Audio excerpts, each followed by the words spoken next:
नमस्कार, बहुत स्वागत है आपका एपीएन पर। आप देख रहे हैं देश की बात और मैं हूँ राजश्री आपके साथ। और आज देश की बात में हम बात करेंगे बिहार की सियासत की। बिहार में एक बार फिर से नीतीश कुमार हैं। जी हाँ, नीतीश कुमार ने छठी बार राज्य के मुख्यमंत्री पद की शपथ ली है। फर्क बस इतना है कि इस बार सहयोगी पार्टी आरजेडी नहीं है, बल्कि पुराना दोस्त बीजेपी उनके साथ है। और इसी वजह से अब डिप्टी सीएम सुशील मोदी हैं। तेजस्वी यादव की अब का पत्ता कट चुका है और अब साथ मिल चुका है सुशील मोदी का। उधर नीतीश को कल विधानसभा में अपना बहुमत साबित करना होगा। नीतीश के गणित को समझने की आज कोशिश हम करेंगे। हालांकि उनकी पार्टी में अली अनवर जैसे एकाध बगावती सुर भी सुनने को मिल रहे हैं। ये भी देखा जा रहा है कि पार्टी के पूर्व अध्यक्ष शरद यादव के दिल्ली निवास पर जेडीयू के कुछ असंतुष्ट नेताओं की बैठक भी हुई है। शरद यादव ने पूरे मामले में सोच विचार के लिए 2 दिन का वक्त मांग लिया है। ऐसे में खबर ये भी आ रही है कि अरुण जेटली शरद यादव को मनाने का जिम्मा उठा चुके हैं। हमें देखना है कि क्या होगा नीतीश कुमार के पार्टी का अंदर का हाल, और ये अंदर का हाल हम आपको दिखाएंगे आज देश की बात में। इसके अलावा आज देखेंगे कि लालू यादव ने कैसे अग्निबाण चलाए हैं नीतीश कुमार पर।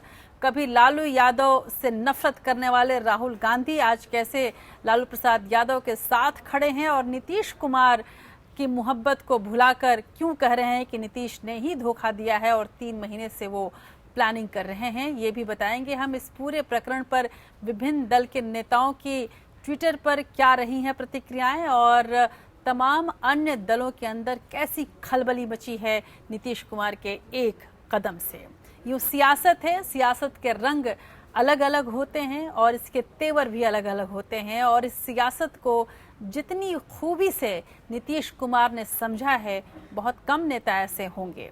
बहरहाल बिहार के बाद अब बीजेपी का निशाना गुजरात की ओर है, जहां कुछ महीनों में ही चुनाव होने वाले हैं। और इससे पहले राज्य के 3 राज्यसभा सीटों पर चुनाव होने वाले हैं। इसमें से एक सीट पर कांग्रेस के दिग्गज नेता अहमद पटेल अपना किस्मत आजमा रहे हैं, लेकिन कांग्रेस के 3 विधायकों ने आज इस्तीफा देकर गुजरात में पार्टी की मुश्किलें बढ़ा दी हैं। वो बीजेपी का दामन थाम चुके हैं। तो गुजरात में बीजेपी और कांग्रेस दोनों की उम्मीदों का पूरा जायजा आपके सामने होगा। इराक के मोसुल शहर में लापता हुए 39 भारतीयों की तलाश को लेकर विदेश मंत्री सुषमा स्वराज ने क्या कहा है, ये भी हम आपको बताएंगे। और साथ ही किस तरह से सरकार इन सभी भारतीयों की तलाश जारी रखेगी, इस पर भी हम आपको पूरी जानकारी देंगे। बताएंगे आपको कि पूर्व राष्ट्रपति डॉक्टर एपीजे अब्दुल कलाम की दूसरी पुण्यतिथि के मौके पर रामेश्वरम पहुंचकर नरेंद्र मोदी को तमिलनाडु की अम्मा की क्यों याद आई है। बताएंगे आपको उत्तर प्रदेश की योगी सरकार ने बिल्डरों पर लगाम लगाने के लिए कौन से अब नए कदम उठाए हैं। और साथ ही कैग रिपोर्ट में खराब खाने के खुलासे के बाद और आए दिन हो रहे बवाल को देखते हुए रेलवे ने कई ट्रेनों में वैकल्पिक कैटरिंग की सेवा क्यों शुरू की है, और इस सेवा के मद्देनजर आपको क्या क्या सुविधाएं मिल सकती हैं।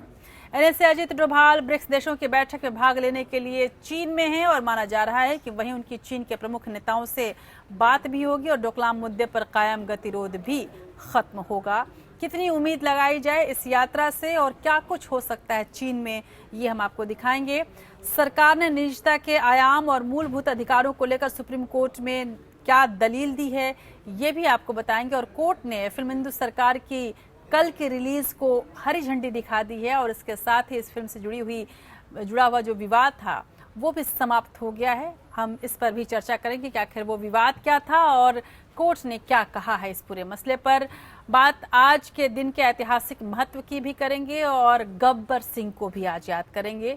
दरअसल शोले फिल्म में सिनेमा पर गब्बर सिंह के किरदार को जीवंत कर देने वाले अमजद खान का आज पुण्यतिथि है, तो अमजद खान को भी आज हम याद करेंगे अपने देश की बात के इस सफर में। तो चलिए शुरू करते हैं देश की बात में खबरों का सिलसिला।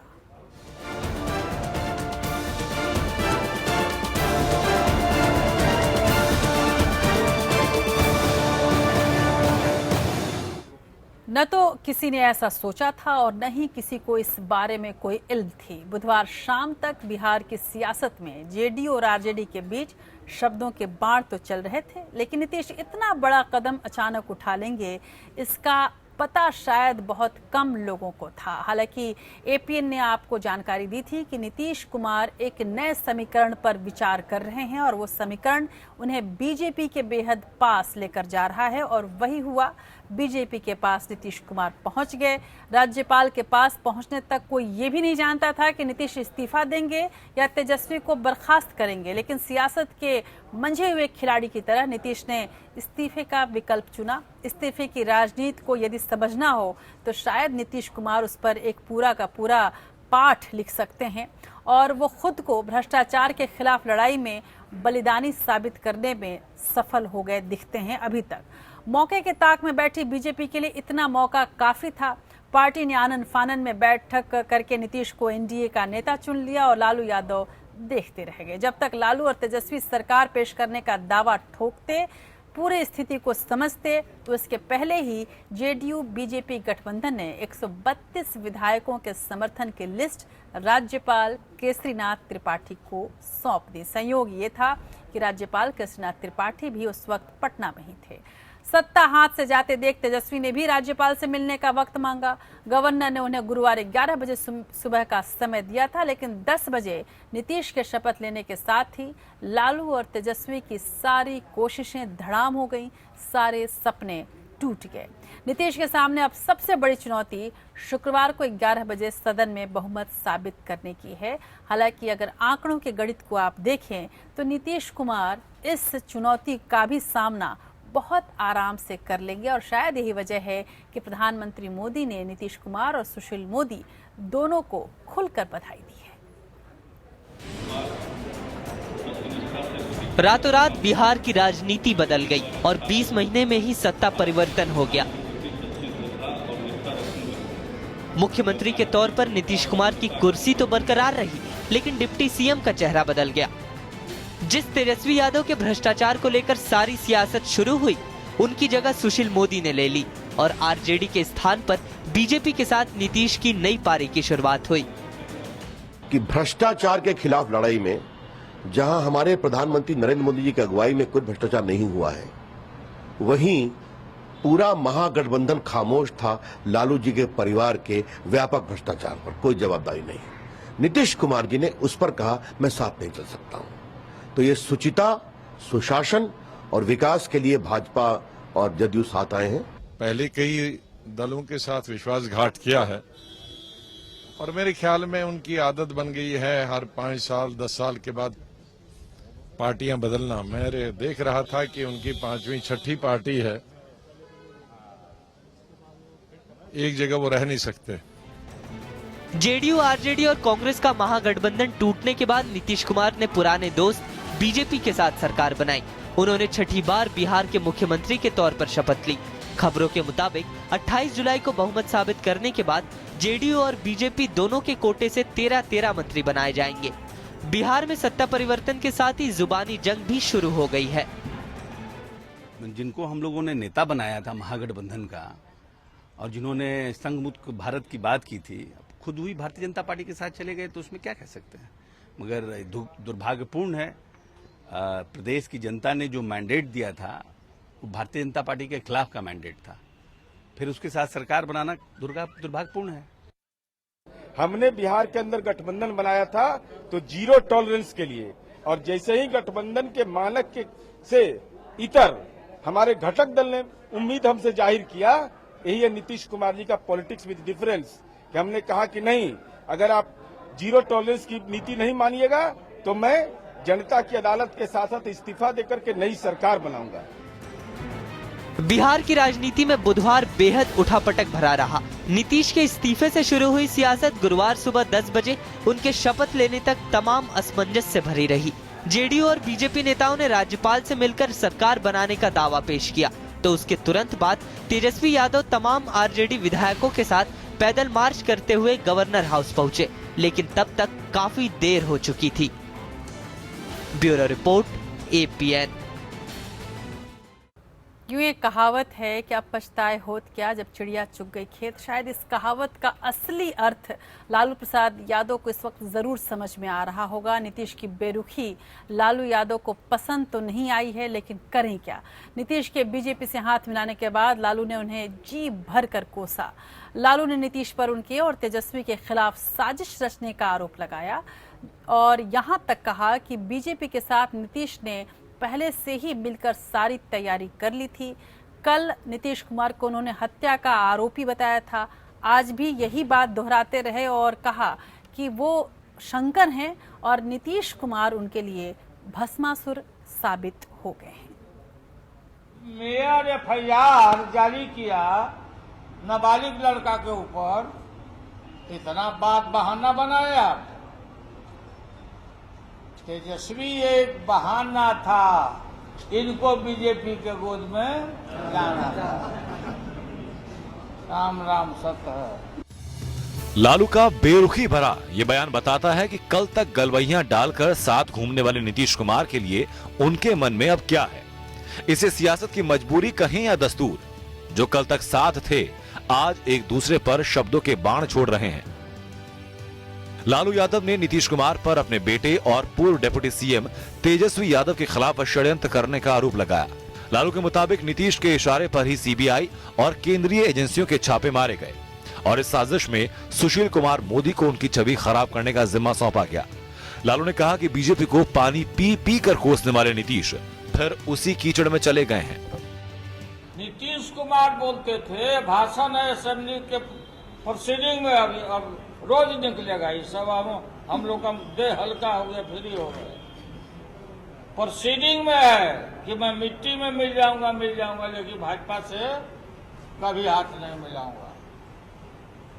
और देश भर में अपना नकली इमेज बना करके और ये प्रचार करवाते थे अपने लोगों से कि नीतीश ये पीएम मटेरियल। नीतीश के महागठबंधन से नाता तोड़ने, सीएम पद से इस्तीफा देने और बीजेपी के साथ मिलकर सरकार बनाने पर लालू ने कहा कि बीजेपी के साथ नीतीश का मैच पहले से फिक्स था। नीतीश को सत्ता का लालची करार देते हुए लालू ने कहा कि जिसने नीतीश को कटघरे में खड़ा किया उनके डीएनए पर सवाल उठाए। सत्ता के लालच में नीतीश उसी के साथ जाकर खड़े हो गए। नरेंद्र मोदी बिलो बेल्ट बात करते थे और ये भी बोलते थे कि लालू जेल जाएगा, अपना बेटा बेटी को राजनीति में एस्टेब्लिश कर रहा है। नीतीश कुमार को कहा कि इसके डीएनए में दोष है, नीतीश कुमार का। इसका हम लोगों ने प्रतिकार किया। कैसी राजनीति आजकल हो गई, कैसे लोग हो गए। सत्ता लुप्त हम लोग नहीं हैं। हम 15-20 साल से मुकदमा लड़ रहे हैं। लालू ने कहा कि बीजेपी के साथ जाकर नीतीश कुमार ने बिहार की जनता के साथ धोखा किया है। उनके जाने से कोई फर्क नहीं पड़ता। मायावती, अखिलेश और ममता बनर्जी को लाकर वो सांप्रदायिक ताकतों को चुनौती देंगे। Bureau report, APN. इस बीच बिहार में महागठबंधन टूटते ही लालू प्रसाद यादव के परिवार के खिलाफ प्रवर्तन निदेशालय ने मामला दर्ज किया है।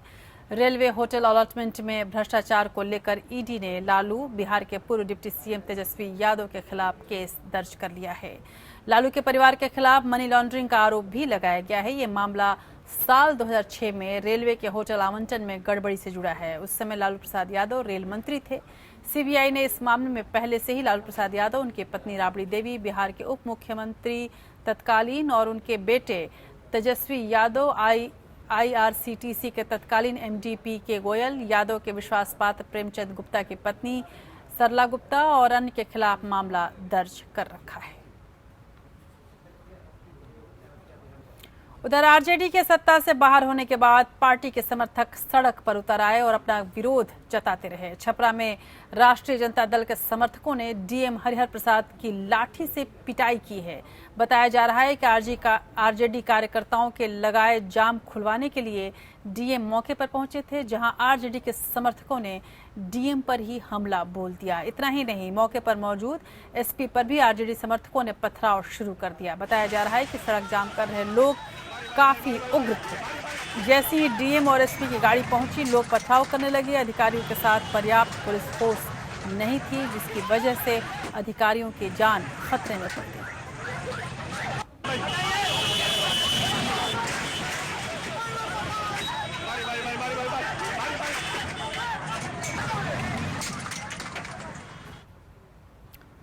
तो आने वाले दिनों में बिहार की सियासत में बहुत कुछ देखने को मिल सकता है। गौरतलब है कि 27 अगस्त को लालू प्रसाद यादव ने बिहार में एक महा रैली बुलाई थी और ये रैली तब बीजेपी के खिलाफ थी, लेकिन अब जब समीकरण भी बदल गए हैं और स्थितियां भी बदल गई हैं तो जाहिर सी बात है कि लालू प्रसाद यादव के निशाने पर नीतीश कुमार भी होंगे और बीजेपी तो होगी ही।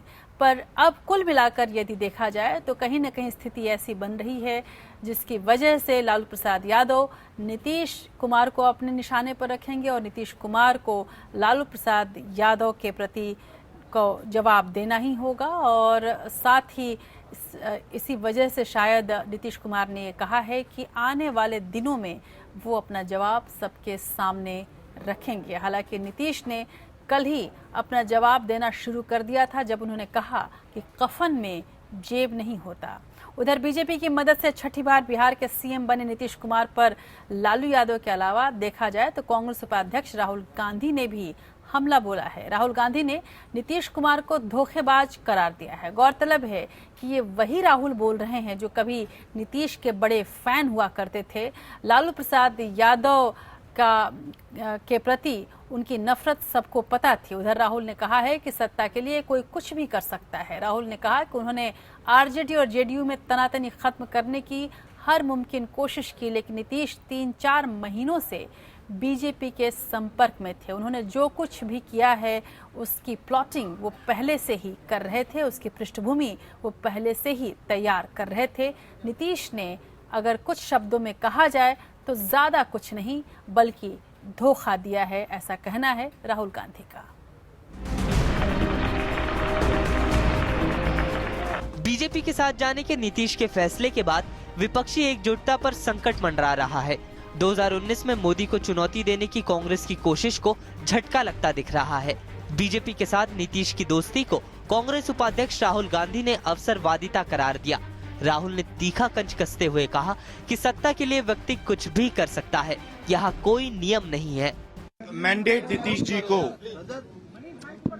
बिहार ने एंटी कम्युनल लड़ाई लड़ने के लिए दी थी और नीतीश जी ने अपनी पर्सनल पॉलिटिक्स के लिए उन्हीं लोगों से वो गले लग गए हैं। हमें मालूम था कि 3-4 महीने से प्लानिंग चली। देखिए, हिंदुस्तान की राजनीति में यही प्रॉब्लम है, अपने स्वार्थ के लिए व्यक्ति कुछ भी कर जाता है। कोई मतलब नियम नहीं है, कोई क्रेडिबिलिटी नहीं है, सत्ता के लिए कुछ भी कर देते हैं। मुझे लगता है कि यदि जनता की आवाज को अवसरवादिता की संज्ञा दी जाए तो ये जनता की इच्छा और उनकी प्राथमिकताओं की तौहीन भी है, अवहेलना भी है। राहुल की तर्ज पर ही कांग्रेस नेता दिग्विजय सिंह ने भी नीतीश कुमार पर सवाल उठाए। दिग्विजय ने कहा, क्या कोई ट्रेन छूटी जा रही थी जो सरकार बनाने के लिए इतनी जल्दबाजी दिखाई गई? आखिर नैतिकता का ख्याल क्यों नहीं रखा गया? जनता ने आपको भाजपा और संघ के विरोध में वोट दिया और आपने रातों रात ऐसा कोई ट्रेन छूटी जा रही थी जिसकी वजह से आपने, जैसा कि रातों रात चोरी डकैती होती है, उस तरह से आपने जो किया, ये नैतिकता तो मैं इसे नहीं कह सकता। क्यों नहीं हिम्मत आई हुई कि सामने आके खड़ा होकर बोलते कि लालू जी आप ये गलत कर रहे हैं? करप्शन के मुद्दे पे लालू जी ने वीरभद्र सिंह की याद दिलाई तो भूल गए। अरे आप इस देश की प्रमुख विपक्षी पार्टी हैं और आपका एटीट्यूड फ्यूडल है। लोकतांत्रिक मूल्यों में आपका भरोसा नहीं है, फ्यूडल है, फ्यूडल। कांग्रेस पार्टी का एटीट्यूड फ्यूडल है। मैं कह देता हूं, इस देश में कोई विपक्षी एकता कभी नहीं हो सकती अगर कांग्रेस उसकी धुरी रहेगी तो, और राहुल गांधी का उसका चेहरा रहेंगे। बकौल राहुल गांधी, उन्हें 3-4 महीने से पता था कि अंदर खाने बीजेपी और नीतीश के बीच खिचड़ी पक रही है। ऐसे में सवाल ये है कि आखिर इतना वक्त मिलने पर भी कांग्रेस ने कुछ क्यों नहीं किया? राहुल ने नीतीश और लालू को साथ लाकर समझाने की कोशिश क्यों नहीं की? Bureau report, APN। और अब एक नजर डाल लेते हैं बिहार में हुए इस शहमात के सियासी खेल पर। आखिर कहां चूक गए लालू प्रसाद यादव? शतरंज पर जो बिसात बिछाई गई, उस बिसात में कैसे मात खा गए लालू प्रसाद यादव? जबकि नीतीश के पिछले कुछ फैसले उनके मोदी की ओर बढ़ते कदम को साफ दर्शा रहे थे। ऐसे में लालू प्रसाद यादव, जो मौके की राजनीति करना खूब जानते हैं, वो नीतीश कुमार के इस मौके की राजनीति का लाभ उठाते हुए देखकर भी आंखें मूंद कर कैसे रह गए? क्या ये उनका पुत्र मोह था या लालू प्रसाद यादव की राजनीतिक परिपक्वता अब खत्म हो रही है? लालू यादव जिस खेल में माहिर है, आखिरकार उसी खेल में नीतीश से वो मात खा गए। मुकाबला इस बात का चल रहा था कि दोनों में ज्यादा चतुर नेता कौन है। फिलहाल इस मुकाबले में नीतीश कुमार ने लालू यादव को पटखनी दे दी है। आखिर लालू यादव से क्या और कहां चूक हुई? दरअसल लालू यादव कभी यह अनुमान नहीं लगा पाए कि नीतीश कुमार अपनी सरकार से इस्तीफा भी दे सकते हैं। लालू ने मान रखा था कि नीतीश महागठबंधन से दामन छुड़ाने की हिम्मत नहीं कर पाएंगे, क्योंकि आरजेडी और कांग्रेस के समर्थन के बिना जेडीयू के लिए चुनाव में बहुमत जुटाना संभव नहीं।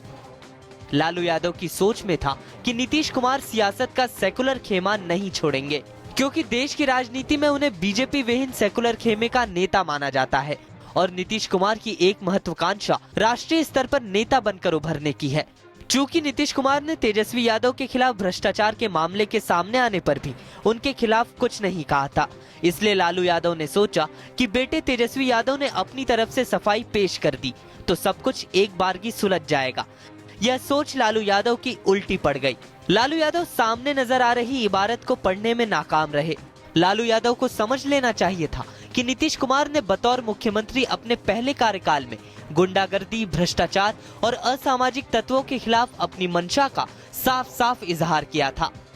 उधर बिहार के सिवान से आरजेडी के पूर्व बाहुबली सांसद और हत्या और अपहरण के कई मामलों में आरोपी शहाबुद्दीन की जेल से लालू यादव के साथ फोन पर बातचीत का ऑडियो टेप सामने आने पर नीतीश को विपक्ष के हमलों का सामना करना पड़ा था, जिसके बाद उन्होंने पूरे मामले में जांच के आदेश दिए थे और ऐसा लग रहा था कि कहीं न कहीं नीतीश कुमार लालू यादव और उनके परिवार का भार महसूस कर रहे थे।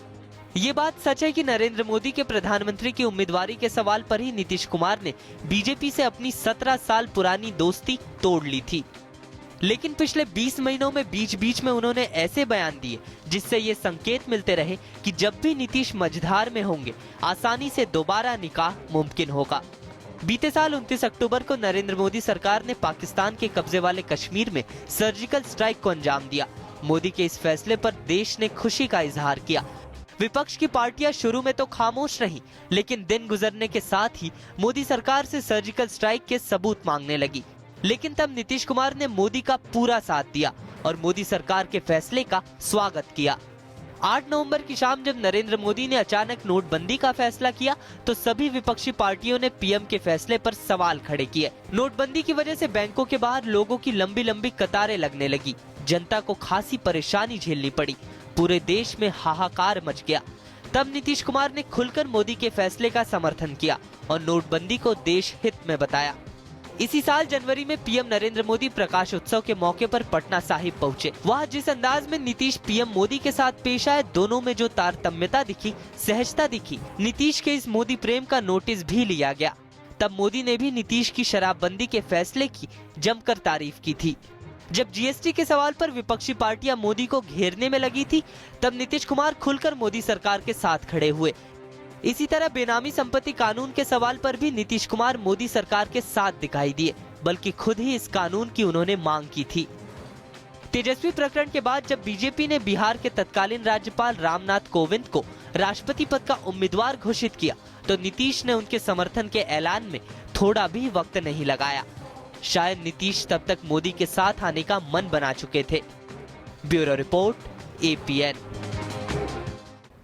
उधर बिहार में रातों रात हुए सत्ता परिवर्तन में नीतीश कुमार को मिली कामयाबी ने उन्हें एक व्यवहारिक राजनीतिज्ञ साबित तो कर ही दिया है। चाहे उनकी विपक्षी कोई भी आरोप लगाएं, किसी तरह की संज्ञा उनको दें, लेकिन इसमें कोई शक नहीं है कि नीतीश कुमार ने अपने एक चाल से सभी को मात दे दिया है और अभी तमाम विपक्षी दल बौखलाए हुए हैं। लेकिन इसकी पृष्ठभूमि कहीं न कहीं बीजेपी ने बनाई थी। सांप्रदायिकता के खिलाफ लड़ाई का मुद्दा छोड़ उन्होंने भ्रष्टाचार के खिलाफ लड़ाई में बीजेपी का दामन थाम लिया।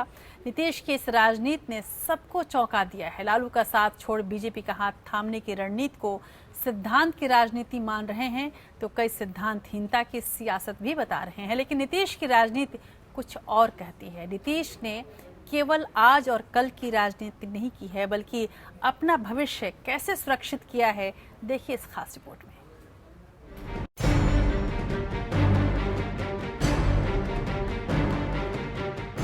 इसमें कोई संदेह नहीं कि नीतीश कुमार सियासत के सिकंदर साबित हुए हैं। उन्हें भविष्य दृष्टा और व्यावहारिक राजनीतिज्ञ कहा जा सकता है। वो अपनी जरूरत के मुताबिक कभी सांप्रदायिकता तो कभी भ्रष्टाचार के खिलाफ लड़ाई करते रहे हैं। दरअसल राजनीति के मायने भी यही रहे हैं। नीतीश इसके अपवाद नहीं है। हाल के दिनों में उन्होंने संघ मुक्त भारत की लड़ाई के लिए विपक्ष से अपील की थी, लेकिन विपक्ष पर निकम्मेपन का आरोप लगाकर खुद संघ पोषित बीजेपी की गोद में जा बैठे। 1994 में लालू यादव से अलग होकर जब नीतीश ने समता पार्टी बनाई थी तो कम्युनिस्टों के साथ मिलकर चुनाव लड़ा था। साल भर के भीतर बीजेपी का दामन थाम लिया था। सुविधानुसार सिद्धांतों के प्रयोग का अनुभव उनका पुराना है। फिर बीजेपी के साथ लंबी पारी खेली। बीजेपी का सांप्रदायिक चेहरा उन्हें तब नजर आया जब प्रधानमंत्री बनने की महत्वाकांक्षा ने पींगे लेनी शुरू कर दी। उन्हें नरेंद्र मोदी के बीजेपी में बढ़ती कद का एहसास हो गया। 2002 में गोधरा कांड पर नाराजगी जताई, लेकिन बीजेपी का साथ नहीं छोड़ा। सांप्रदायिकता का एहसास 2010 आते आते हुआ। उन्होंने बीजेपी के वरिष्ठ नेताओं के लिए आयोजित रात्रि भोज को रद्द कर दिया। बीजेपी अपमान का घूंट पीकर रह गई। कोसी के बाढ़ पीड़ितों के लिए आया पैसा मोदी को लौटा दिया गया। अब वो भावी पीएम की छवि बनाने में जुटे हुए थे। उनकी नजर एनडीए में चल रहे सत्ता संघर्ष पर थी। 2012 में बीजेपी के चेहरे के लिए नरेंद्र मोदी का नाम आना उन्हें बहुत नागवार गुजरा। वो खुद को लालकृष्ण आडवाणी के हिमायती दिखाते रहे। चुनाव से पहले बीजेपी के मंत्रियों को कारण बताए बगैर बर्खास्त भी कर दिया, लेकिन लोकसभा चुनाव में सिर्फ 2 सीटें मिलने पर अरमान जमीन पर आ गए। लिहाजा इस्तीफा देकर जीतन राम मांझी को मुख्यमंत्री बना दिया, लेकिन ये प्रयोग नाकाम रहा और मांझी से कुर्सी छीन ली। चुनाव आने पर सांप्रदायिकता से संघर्ष अहम हो गया, सो लालू यादव से पुराना प्रेम जताया। भ्रष्टाचार की छवि की वजह से लालू के पास चेहरा न था, तो नीतीश के पास वोट बैंक न था। लालू को बेटे बेटियों के राजनीतिक भविष्य की फिक्र न करने का भरोसा दिया तेजस्वी के चाचा जी ने, और बीजेपी को जबरदस्त मात देकर बिहार में मोदी का रथ रोक दिया गया। लालू ने नीतीश को राजनीतिक पुनर्जन्म दिया। अब नीतीश को प्रधानमंत्री पद के लिए विपक्ष का चेहरा बनने की हसरत जाग उठी, लेकिन बिखरे विपक्ष और कांग्रेस की दावेदारी का माहौल नीतीश कुमार अच्छे से समझ गए। कांग्रेस ऐलानिया तौर पर किसी दूसरे दल के ताकतवर नेता को चेहरा बनाने को तैयार नहीं दिखी। एक बार फिर राष्ट्रीय राजनीति का शिखर पुरुष बनने का सपना नीतीश को बिखरता नजर आया। इधर लालू का दखल और भतीजों की सियासी परवरिश की जिम्मेदारी नागवार गुजरने लगी। तेज प्रताप और तेजस्वी की धायमा के रोल से परेशान नीतीश के पास बीजेपी का प्रस्ताव स्वीकार करने के अलावा कोई रास्ता नहीं था। पिछला कहा सुना माफ कर केंद्र में हिस्सेदारी और राज्य में राज करने की आजादी के ऑफर ने उन्हें बीजेपी के भ्रष्टाचार के खिलाफ मुहिम में शामिल होने के लिए तैयार कर दिया। अपनी छवि को भ्रष्टाचार मुक्त रखने का दावा इस बार उनके बहुत काम आया। यह अलग बात है कि बीजेपी के साथ सरकार चलाने के दौरान बीजेपी के कई मंत्रियों के खिलाफ भ्रष्टाचार के आरोपों पर उन्होंने कान नहीं दिया था। बीजेपी को भुजंग बताने वाले नीतीश ने अपना राजनीतिक भविष्य देखा और बीजेपी की योजना की कानो कान किसी को खबर न लगने दी। लेकिन सच्चाई है भी यही। आज राजनीति का रंग रूप, चाल चरित्र और चेहरा बदल चुका है। टेस्ट मैच के बजाय जनता वनडे स्टाइल की पॉलिटिक्स चाहती है। सिद्धांतों की पोटली और पहले आप के लखनवी तहजीब की वजह से चिराग लेकर ढूंढने से भी विपक्ष नहीं मिल रहा। बीजेपी की नई राजनीति ने इस रणनीति से विपक्ष मुक्त भारत अभियान चला रखा है। नीतीश कुमार का मुस्कुराता चेहरा इस राजनीति के लिए सुशोभित भी होता है। इसलिए कहा जाता है कि पीएम मोदी की तरह नीतीश कुमार ने खुद को 21वीं सदी का नेता साबित कर दिया है। अंशुमान त्रिपाठी, एपीएन। सियासत का रंग पक्का वही होता है जब राजनीतिज्ञ उसी सियासी रंग में ढल जाए, और नीतीश कुमार का रंग सियासी रंग बेहद पक्का है। बीजेपी के साथ गठबंधन के फैसले से नाराज जेडीयू के कुछ असंतुष्ट नेता पार्टी के पूर्व अध्यक्ष शरद यादव से मिलने पहुंचे। इनमें अली अनवर और वीरेंद्र कुमार के अलावा पार्टी महासचिव अरुण सिन्हा और जावेद रजा शामिल हैं। शरद यादव से मुलाकात के बाद नेताओं ने कहा कि नीतीश ने पार्टी नेताओं से बातचीत किए बिना ही फैसला लिया है। पार्टी में लोकतंत्र कायम रहना चाहिए। सांसद अली अनवर ने पार्टी में बगावत की बात को तो खारिज किया, लेकिन साथ ही ये कहा कि बीजेपी से गठबंधन के फैसले से वो हैरान है। इस बीच शरद यादव ने ये कहा कि वो 2 दिन का वक्त चाहते हैं ताकि इन तमाम परिस्थितियों पर विचार किया जा सके।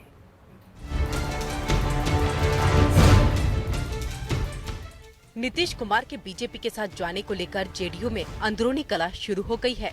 आरोप लग रहे हैं कि नीतीश के इस फैसले की जानकारी जेडीयू के किसी पदाधिकारी को नहीं थी। बीजेपी से हाथ मिलाने के नीतीश के फैसले से शरद यादव भी नाराज हैं। इस नाराजगी के बीच पार्टी के कुछ पदाधिकारियों ने शरद यादव से मुलाकात भी की।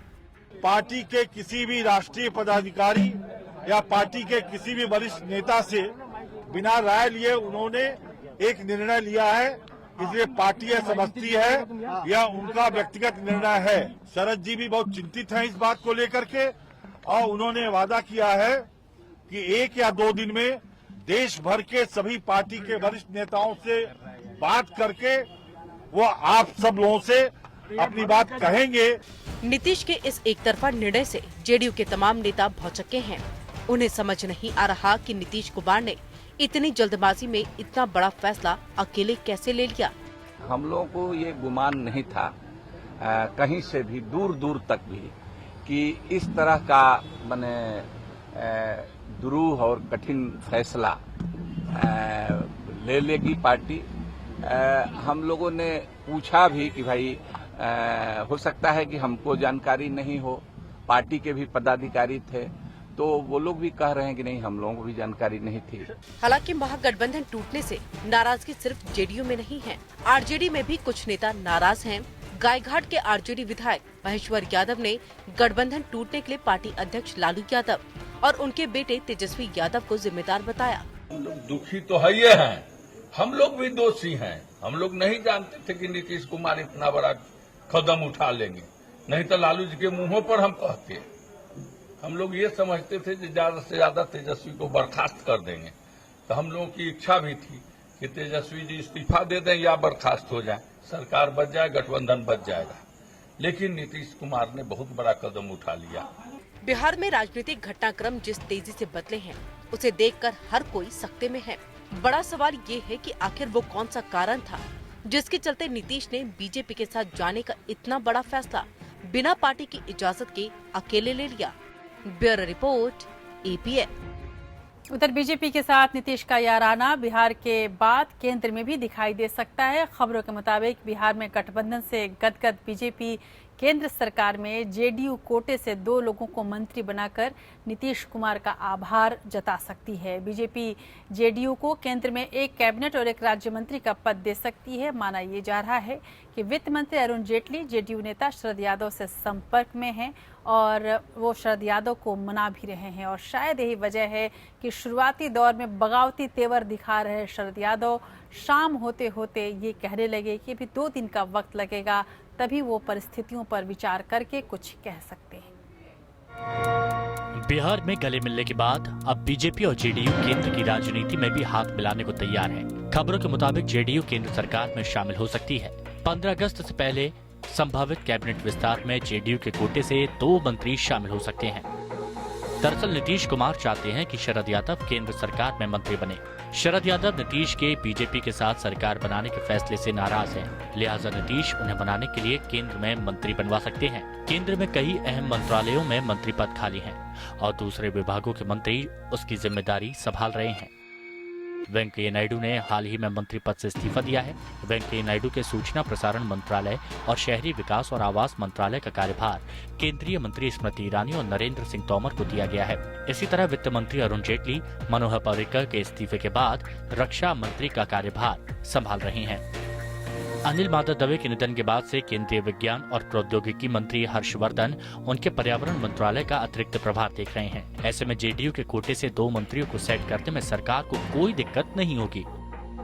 बीजेपी और जेडीयू दोनों के एक साथ आने से मोदी और शाह की जोड़ी के लिए 2019 में होने वाले लोकसभा चुनावों के समीकरण भी बदल जाएंगे। 2014 का मैजिक दोहराने के लिए जरूरी है कि बीजेपी यूपी और बिहार में अपना करिश्मा दोबारा दोहराए। Bureau report, APN। उधर बिहार की सियासी हलचल आज ट्विटर पर भी खूब छाई रही और वहां पर भी ट्रेंडिंग रही। राजनीतिक पार्टियों की अलग अलग प्रतिक्रियाएं आई और नेताओं ने अपने अपने अंदाज में ट्विटर पर इसे व्यक्त किया। और न केवल नेताओं ने बल्कि आम लोगों ने भी तमाम तरह के ट्वीट किए और मुख्य नेताओं के ट्विटर का जवाब भी बेहद रोचक अंदाज में दिया गया। एक रिपोर्ट देखते हैं इसी ट्रेंड पर। बुधवार को नीतीश कुमार के इस्तीफे के बाद पीएम मोदी ने उन्हें इस कदम के लिए बधाई दी और भ्रष्टाचार की लड़ाई में साथ आने का ऑफर दिया। वहीं नीतीश कुमार ने मोदी का शुक्रिया अदा किया और फिर मोदी ने नीतीश और डिप्टी सीएम सुशील मोदी के शपथ ग्रहण के बाद उन्हें बधाई दी। वहीं कांग्रेस के वरिष्ठ नेता कपिल सिब्बल ने इसे अवसरवादी राजनीति की पराकाष्ठा बताया। जम्मू कश्मीर के पूर्व मुख्यमंत्री और नेशनल कॉन्फ्रेंस के नेता उमर अब्दुल्ला ने नीतीश और सुशील कुमार मोदी की तस्वीर को पोस्ट करते हुए अपनी तरह से तंज कसा। उन्होंने कहा, रिश्ता मुबारक, खुश रहो, आबाद रहो और अब साथ रहो। आरजेडी के मनोज झा ने कहा कि नीतीश बीजेपी के साथ जाने का बहाना ढूंढ रहे थे, तेजस्वी तो बस एक माध्यम थे। जबकि उत्तर प्रदेश के पूर्व मुख्यमंत्री और सपा अध्यक्ष अखिलेश यादव ने बॉलीवुड का एक पुराना गाना ट्वीट कर फिल्मी अंदाज में चुटकी ली। अपने इस पोस्ट में अखिलेश यादव ने प्रत्यक्ष रूप से नीतीश कुमार का नाम नहीं लिया, लेकिन उनकी बातों से इतना तो पता चल ही रहा है कि वो किस बारे में बात कर रहे हैं। 1 घंटे में ही अखिलेश के इस ट्वीट को करीब 1000 रिट्वीट मिल गए। Bureau report, APN। तो बिहार के बाद अब बात करते हैं गुजरात की। वहां पर भी उठापटक मची हुई है। गुजरात में भी कांग्रेस को तगड़ा झटका लगा है। दरअसल बिहार में जो स्थिति पैदा हुई है उससे लालू प्रसाद यादव तो चिंतित हैं ही, उनके राजनीतिक भविष्य को लेकर संकट के बादल मंडराने लगे ही हैं, लेकिन साथ ही कांग्रेस के पेशानी पर भी जबरदस्त बल पड़ा है। जहां पर थोड़ी सी राहत वो बिहार को लेकर महसूस करती थी, जब भी बहस में हिस्सा लेना होता था तो बिहार का उदाहरण देती थी। अब वो उदाहरण भी उसके हाथों से निकल चुका है और गुजरात पर जहां निशाना साधे हुई थी कांग्रेस, अब वहां पर भी झटके लगने लगे हैं। अपने अस्तित्व के लिए संघर्ष कर रही कांग्रेस के 3 विधायकों ने गुजरात में पार्टी का साथ छोड़ के बीजेपी का दामन थाम लिया है। 8 सितंबर को गुजरात की 3 राज्यसभा सीटों पर चुनाव होना है।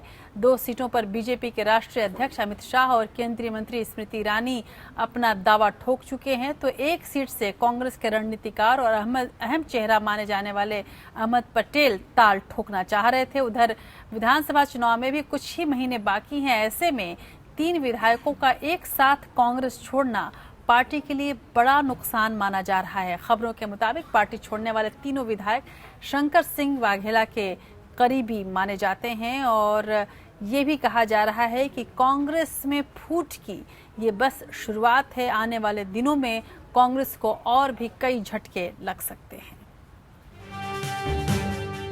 बिहार में सियासी उठापटक के बाद अब गुजरात से कांग्रेस के लिए बुरी खबर है। एक ही दिन में कांग्रेस के 3 विधायकों ने इस्तीफा देकर पार्टी को हैरान कर दिया। इस्तीफा देने वाले विधायकों में PI पटेल, बलवंत सिंह छत्र सिंह राजपूत और तेजस्वी बेन पटेल शामिल है। ये खबर इसलिए भी कांग्रेस की मुश्किल बढ़ाने वाली है क्योंकि गुजरात की 3 राज्यसभा सीटों पर चुनाव होने हैं। इनमें से एक सीट पर कांग्रेस के दिग्गज नेता अहमद पटेल किस्मत आजमा रहे हैं। अहमद पटेल को राज्यसभा पहुंचने के लिए 46 वोटों की जरूरत है। कांग्रेस के पास गुजरात विधानसभा में 56 विधायक हैं, लेकिन 3 विधायकों के इस्तीफे के बाद यह नंबर घटकर 53 हो गया है। कांग्रेस विधायकों के इस्तीफे के बाद अब बीजेपी ने कांग्रेस पर हमला बोल दिया है। कांग्रेस के विधायक कांग्रेस के नेतृत्व से नाराज है, कांग्रेस के विचार से नाराज है और मैं समझता हूं गुजरात कांग्रेस गुजरात में नवसर्जन की बात करती थी, उसके बदले गुजरात में कांग्रेस का विसर्जन की शुरुआत हो चुकी है। ये कांग्रेस का आंतरिक मामला है और कांग्रेस के हर नेता, हर MLA कांग्रेस के नेतृत्व से नाराज है। कांग्रेस की मुसीबत गुजरात में खत्म होने का नाम ही नहीं ले रही। कांग्रेस छोड़ चुके शंकर सिंह वाघेला के साथ करीब 10 विधायक बैठक कर चुके हैं। खबरों के मुताबिक ये विधायक अहमद पटेल के साथ नामांकन के वक्त भी मौजूद नहीं थे। ऐसे में अगर वाघेला और उनके समर्थक विधायक कांग्रेस के खिलाफ वोट करते हैं तो अहमद पटेल के राज्यसभा जाने का सपना टूट सकता है। गुजरात में सालों बाद सत्ता में वापसी का सपना देख रही कांग्रेस के लिए यह किसी दुस्वप्न से कम नहीं होगा। Bureau report, APN. इधर नजर डालते हैं कुछ और खबरों के पर। राज्यसभा में इराक के मोसूल में लापता 39 भारतीयों के संबंध में विदेश मंत्री सुषमा स्वराज ने बयान दिया है। विदेश मंत्री ने कहा है कि केंद्र सरकार इन सब की तलाश जारी रखेगी और भविष्य में ठोस सबूत मिलने पर ही उनके परिजनों को ताज़ा स्थिति के बारे में जानकारी दी जाएगी। सुषमा स्वराज ने स्पष्ट किया है कि आईएसआईएस आतंकियों की कैद से बचकर आए हरजीत के बयान में विरोधाभास है और वो उस पर भरोसा नहीं कर सकती। 39 लापता भारतीयों की खोज कई ठोस जानकारी मिलने तक जारी रहेगी। इराक के मोसूल शहर में लापता हुए 39 भारतीयों की तलाश को लेकर विदेश मंत्री सुषमा स्वराज ने कहा कि सरकार इन सभी भारतीयों की तलाश जारी रखेगी और भविष्य में ठोस सबूत मिलने के बाद ही पीड़ितों के परिजनों को ताजा स्थिति की जानकारी दी जाएगी। इससे पहले कांग्रेस ने इस मुद्दे पर सुषमा स्वराज पर देश को गुमराह करने का आरोप लगाया था। She has misled the parliament, she has misled the country, and they are just trying to make a fool out of her. Okay, I stand by that. That's okay, sit down. That's okay. Madam, अगर ईमानदारी है, हम जाएंगे साथ। विपक्ष के आरोपों को सिरे से खारिज करते हुए विदेश मंत्री ने कहा कि उन्होंने कभी नहीं कहा कि मोसूल में फंसे भारतीय जिंदा हैं और ना ही उन्होंने ये कहा कि वो मारे गए हैं। सुषमा स्वराज ने बचकर निकल भागे हरजीत मसीह के दावे पर भी सवाल उठाए। उन्होंने कहा कि उसके दावे में कई विरोधाभास हैं। अब आप जो कह रहे हैं कि हरजीत मसीह क्यों मिसलीड कर रहा, क्योंकि हरजीत मसीह कैसे निकल के आया इसका रहस्य मुझे मालूम है और उसको ये लगा कि अगर मैं जाके ये कह दूंगा वो 39 मारे गए तो मेरे से आगे कोई सवाल नहीं होगा। उसने नहीं सोचा था कि हिंदुस्तान में एक ऐसी विदेश मंत्री भी है जो तेरे कहने के बावजूद उनकी तलाश जारी रखेगी। मेरे साथ जो मीटिंग होती थी परिवार वालों की, चौथी मीटिंग में एक लड़के के भाई ने कहा, मैडम जी हरजीत मसीह की क्या बात है, मैं बताता हूँ। वो कहता 15 को सारे मारे गए, 17 जून की शाम को मेरे भाई से मेरी बात हुई है। अगर 15 को मारे गए तो 17 को कैसे बात हुई? उसे ये नहीं मालूम था कि उसके बाद तलाश होगी और किसी दिन उसका रहस्य उजागर होगा। मैं आज कह रही हूँ और कुछ दिन रुक जाइए, ये रहस्य उजागर होगा कि वो कैसे, इसलिए वो मिसलीड कर रहा है। आपने एक एजेंडा सेट किया है कि अपने मंत्री को झूठा साबित करेंगे और हरजीत मसीह को सच्चा साबित करेंगे। ये पॉलिटिकल है, ये पॉलिटिकल एजेंडा है, ये राजनीतिक एजेंडा है। इस साल 9 जुलाई को इराक सरकार ने मोसूल शहर को आतंकी संगठन आईएसआईएस के कब्जे से मुक्त कराने का ऐलान किया था, लेकिन अब तक 39 लापता भारतीयों के बारे में कोई जानकारी हासिल नहीं हो पाई है। इराक में करीब 3 साल पहले लापता भारतीयों का मुद्दा संसद में उठने के बाद सुषमा स्वराज ने दोनों सदनों में इस पर बयान दिया। Bureau report, APN. उधर केंद्र सरकार ने माना है कि देश में पिछले 3 सालों में सांप्रदायिक वैमनस्य और नस्ली हिंसा की घटनाएं 49% बढ़ गई हैं और सबसे ज्यादा वारदात उत्तर प्रदेश में हुई है। केंद्रीय गृह राज्य मंत्री गंगाराम अहिरवाल ने लोकसभा को बताया कि उनके पास गोरक्षा से जुड़ी हिंसा की घटनाओं के आंकड़े नहीं हैं। अहिरवाल ने यह भी बताया कि गोरक्षा के नाम पर हो रही हिंसा को रोकने के लिए सरकार को अलग से कानून लाने की अभी तक सरकार की कोई योजना नहीं है। ये सारी जानकारी अहिरवाल ने संसद में दी है। प्रधानमंत्री नरेंद्र मोदी कई बार गौरक्षा के नाम पर हिंसा की निंदा कर चुके हैं। कड़ी भाषा में ऐसे तत्वों को उन्होंने असामाजिक तत्व भी कहा है, लेकिन हकीकत यह है कि पीएम के कहने से भी ऐसे तत्वों को कोई असर नहीं पड़ा है, बल्कि सांप्रदायिक वैमनस्य और नस्लीय हिंसा की घटनाओं में लगातार इजाफा हो रहा है। अब ये बात खुद सरकार कह रही है कि पिछले 3 साल में ऐसी घटनाओं में 41% की बढ़ोतरी हुई है। जाहिर है कि नरेंद्र मोदी के पीएम बनने के बाद ऐसे तत्व उग्र हो गए हैं और वो कानून व्यवस्था के साथ खिलवाड़ कर रहे हैं। हालांकि गृह राज्य मंत्री अहिरवार ने सदन में कहा कि सरकार के पास गौरक्षकों से जुड़ी हिंसा का आंकड़ा नहीं है। अहिरवार ने सदन में नेशनल क्राइम रिकॉर्ड ब्यूरो के आंकड़ों को पेश करते हुए कहा कि 2014 में धर्म, नस्ल और जन्म स्थान को लेकर विभिन्न समुदायों के बीच 336 घटनाएं हुई। वही 2016 में ऐसी वारदातों की तादाद बढ़कर 475 हो गई। चौंकाने वाली बात यह है कि उत्तर प्रदेश में सांप्रदायिक, जातीय और नस्लीय हिंसा की घटनाओं में तेजी से बढ़ोतरी हुई। यूपी में 3 सालों में ऐसी घटनाएं 346% बढ़ी। साल 2014 में यूपी में ऐसी सिर्फ 26 वारदातें हुई थी, तो साल 2016 में यह बढ़कर 116 हो गई।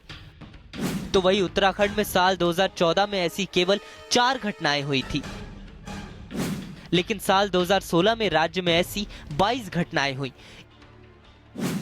यानी उत्तराखंड में ऐसी घटनाओं में 450% की बढ़ोतरी हुई। चुनाव के समाजशास्त्र को समझने के लिए ये आंकड़े काफी अहम है, क्योंकि दोनों राज्यों में इसी साल विधानसभा के चुनाव हुए हैं। पश्चिम बंगाल में 2014 में 20 घटनाएं दर्ज हुई, तो 2016 में 165% की बढ़ोतरी दर्ज की गई। ऐसी पश्चिम बंगाल में 53 घटनाएं दर्ज की गई। मध्य प्रदेश में 2014 में 5 तो 2016 में 26 घटनाएं हुई। 2014 में राज्यों में 318 ऐसी घटनाएं हुई थी, जो 2016 में बढ़कर 474 हो गई। वहीं दिल्ली समेत सभी केंद्र शासित प्रदेशों में ऐसी घटनाओं में भारी कमी आई है। सुकून की बात यह है कि राजधानी और केंद्र शासित प्रदेशों में साल 2014 में ऐसी हिंसा की 18 घटनाएं हुई थी। साफ है कि इन घटनाओं की वजह सांप्रदायिक और नस्लीय ध्रुवीकरण है, जो पिछले 3 सालों में तेजी से बढ़ा है। साथ ही हिंसा की ये वारदातें बताती हैं कि सियासतदानों के लिए मासूम और बेकसूर लोगों की जान की कोई कीमत नहीं होती, और वे लोग कुर्सी के लिए किसी की भी कुर्बानी ले सकते हैं। Bureau report, APN। उधर देश में बेरोजगारों की तादाद में भी लगातार इजाफा हो रहा है, जबकि गुजरात का प्रदर्शन इस मामले में दूसरे राज्यों से बेहतर है। श्रम मंत्रालय की सालाना रिपोर्ट के मुताबिक देश में हर 500 बेरोजगारों में से केवल 3 को रोजगार मिल पा रहा है, जो कि चिंतनीय है।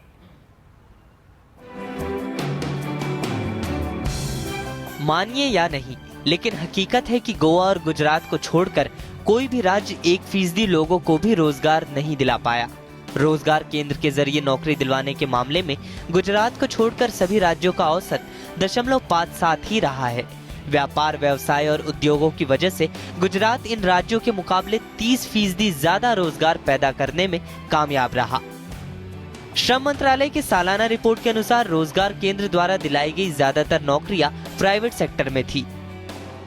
मोदी सरकार बनने के बाद 2015 के सितंबर तक देश में रोजगार का ये आलम रहा। हाँ, ये जरूर है कि नौकरी के लिए रजिस्ट्रेशन करवाने वालों की तादाद पिछले 4 साल में काफी बढ़ी है। नौकरी के लिए पंजीकरण के मामले में तमिलनाडु के बाद पश्चिम बंगाल, उत्तर प्रदेश, केरल और महाराष्ट्र का स्थान रहा।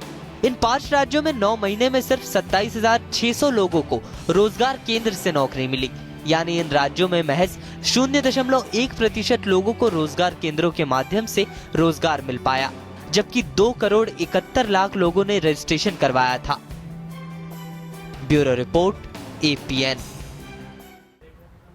अब ट्रेन में जरूरी नहीं होगा खाना लेना, क्योंकि अब टिकट बुक करते वक्त आपके पास विकल्प की व्यवस्था होगी, जिसमें यात्रियों को बुकिंग के वक्त ही बताना होगा कि उन्हें खाना चाहिए या नहीं। यदि वे अपना विकल्प अपनाएंगे नहीं खाने का, तो उनके किराए में कैटरिंग का शुल्क नहीं जोड़ा जाएगा। रेलवे ने ट्रेनों में वैकल्पिक कैटरिंग व्यवस्था भी लागू कर दी है। इसकी शुरुआत 7 राजधानी, 6 शताब्दी और 5 दुरंतो ट्रेनों से की गई है।